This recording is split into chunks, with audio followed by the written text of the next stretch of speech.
Necə eləyək ki, bax bu əlac yolda diqqət məndə olsun. Maşallah diqqətlisiniz, biraz da diqqətli olun.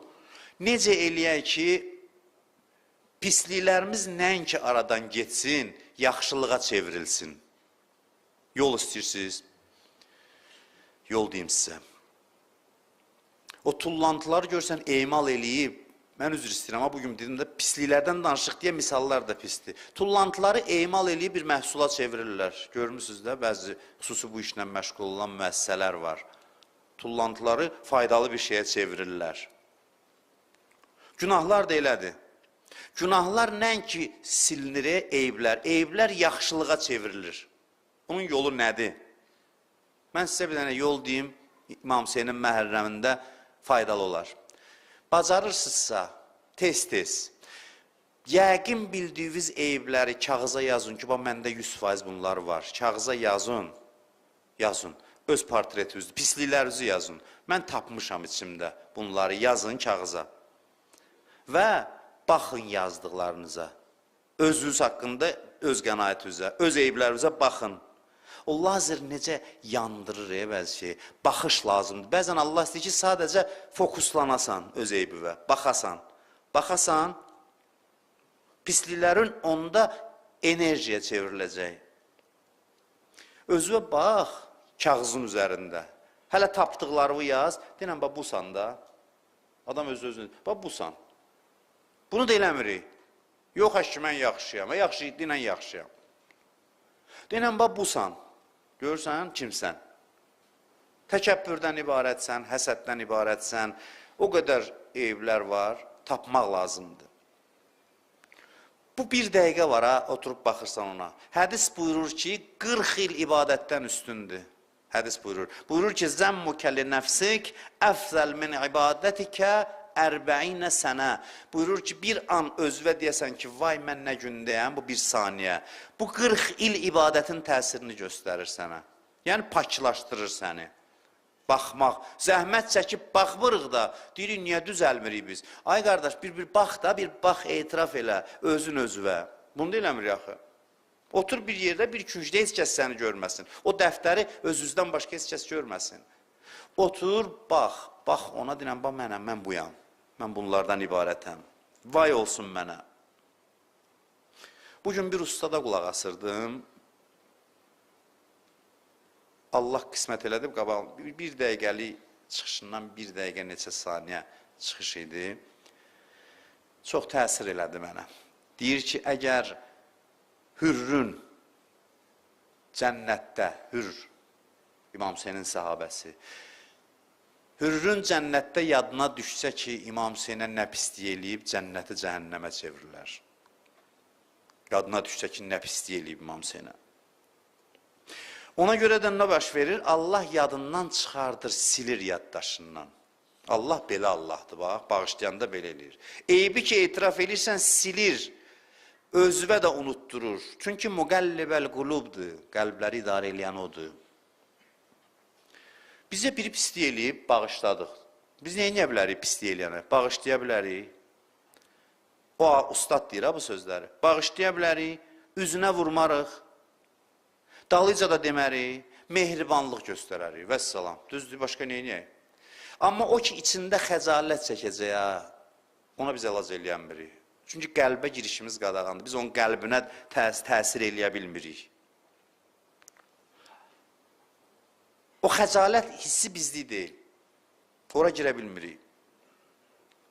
Amma Allah belə eləyir. Allah deyir, tövbə eləyərsənsə, etiraf eləyərsənsə, nəinki bir məxluq tapılmaz ki, sənin pisliyi və şəhadət versin. Heç öz yadında da qalmaz. Özvə də unutturaram. Yoxsa sən cənnətdə rahat olmazdın. Həmişə vicdan əzabı çəkərdin. Cənnətdəkiləri danışdırsın, deyə mən heç bir günah eləməmişəm. Hamısı. Yadından çıxıb. Deyəcək ki, mənim heç bir eybim olmayıb. Görün, nə qədər rəhəmli Allahla üzbəüz dayanmışıq, onun Hüseyninin qapısına gəlmişik. Hürr özünü digər şəhidlər kimi görür indi. Bilmir ki, neyniyib İmam Hüseynə. Elə söhbətimin bu yerində İmam Hüseynə müraciət edirəm ki, ya Əbu Abdillah, Biz də hür kimi gəlmişik sənin qapına. Elə bu gecə bizi pak elə, təmizlə. Təmizlə və unutdur bizə. Eləyə bilirsən, sən gəlib adamı cəhənnəmdən çıxardıb cənnətin ən uca zirvəsinə qaldıra bilirsən.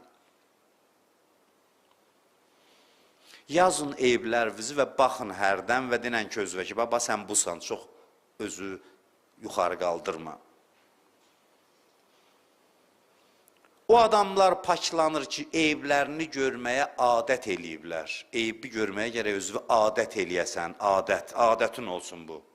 Qorxma, qaçma, heç nə olmaz. Özünü etiraf eləyəndə heç nə qorxulu bir şey yoxdur. Xəcalət çək. Bir dənə gözəl hədis deyim, gözəl hədisdir.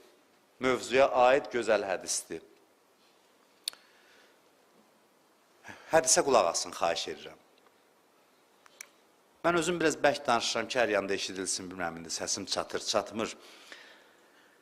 Hədis buyurur ki, möminlər cənnətə gedəndə cənnətin qapısının ağzında bir bulaq var.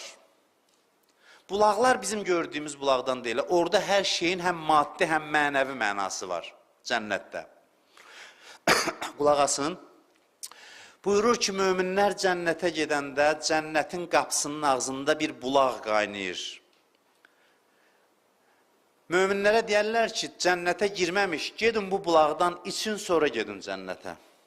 Sonra daxil olun. Niyə? Niyə? Qulaq asın. Ona görə ki, deyir ki, sənin qəlbində bir zərrə həsəd qalıb. Hələ. Bu qədər işdən sonra. Həsəd qalıb.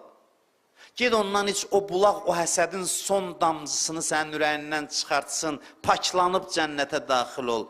Məsələ bu həddədir, danışdığımız məsələ, bəli. Məsələ bu həddədir. Biz buyuq, bax biz insanlar. Cənnətə də özümüzlə çirkəb aparırıq. Yaxşılarımız deyə bu möminlərdir, cənnətliklər. Cənnətə də özümüzlə çirkəb aparırıq. Bu su səni paklamaq üçündür. Sən gör necə gizlətmisən ki özündən. Hələ bu möminlərdir. Bir zərrəsi qalıb cənnətəcən gedirsən, oradan da aparmaq istəyirsən. Bu çirkab səndən cənnətə girmək istəyir. Ki cənnətdə də dava salasan. Bu həsəd ürəkdə varsa getsin oraya dava düşəcək. Orada aparırsan özündən. Daxilində olsa həsəd cənnətə girsin, orada da qeybət məclisi quracaqsan. Bu həsəd var, yox kiməsə qarşı. Gələk nəsə danışasan. Deyəcəksən cənnətdə filan kəsi gördün, neynədi? Biraz irəli gedirsən, dünyada da fərri adam döyürdü. Allah da gətirdi. Fərri adam deyildi. Allah deyir ki, paklar gir içəri, qeybət gətirmək istəyən cənnətimə, insan budur, bax. İnsan gör, hara qədər saxlaya bilir içində. Ona görə deyir ki, paklanın, təmizlənin ki, cənnətə daxil olanda hamı bir-birinə mehriban olacaq. Quran deyir, onlar bir-birindən gözəl sözlər eşidəcəklər. Hamısı bir-birinə deyəcəklər, qurban olun. Amma doğrudan, burada deyirik ki, darıxmışam sənin üçün, qurban olaram sənə, ürəyində deyir ki, mürdəşir üzvü yusun. Heç görməsəm yaxşıydı səni. Burada belədir, orada isə elə deyil. Orada isə elə deyil. Orada deyir, insanlar bir-birinə ürəkdən deyəcək qurban olun. Çünki təmizləniblər bir-birinə qarşı, ancaq sevgidir. Allah sevgisi onları birləşdirib. Cənnətəcən qalırsa, görün nə qədər işimiz var dünyada. Mən bunu demək istəyirdim. Görün nə qədər işimiz var. Eyb aparmayaq qəbrə. Bu zərrə həsədi idi, bulaqla təmizlənir. Çox aparanda o tərəfə əzabla təmizlənir. Təmizdə ki, əzab qalmasın, apardıqca dərdi artırırsan axirət evində. Əzabla təmizlənir. Ona görə İmam Sadiq əleyhissalam buyurur ki, möminin işi belədir. Eyblə mübarizə aparır, aradan aparır, təzəsi çıxır, təzədən aradan aparır, təzəsi çıxır. Deyirlər, bu nə qədər? Deyir, cənnətə gedənəcən davam edir. Cənnətə daxil oldu, qutardı. Eyblə bizim vida anımız cənnətin qapısıdır. Orada vidalaşırıq. Heç kim burada oturanlar arxain olmasın. Heç kim arxain olmayın ki, mən pak bəndəyəm. Belə deməyin. Çoxdur eyiblərimiz. Bir dənə hədis deyim sizə, yavaş-yavaş sözümü yekunlaşdıracağım. Bir neçə cümlədən sonra amma. Peyğəmbər sallallahu Həzrəti Əbu Zərə buyurur ki, İza əradəllah əzzə və cəl bi abdin xeyra. Xoşlayıram bu hədisləri mən. Hədislər hamısı gözəldir, bəziləri xüsusi zövq verir adama. İza əradəllah əzzə və cəl bi abdin xeyra. Allah bir bəndəyə xeyir vermək istəsə, belə başlayır bu hədislər. Allah bir bəndəyə xeyir vermək istəsə, bir, fəqqəhəhu fid-din, dində bəsirət eləyər. Dini tanıyar, bilər yox, oxumaq yox, bəsirət başqa şeydir. Bilər nəyi necə tədbiq eləmək lazımdır. Dində bəsirət verər.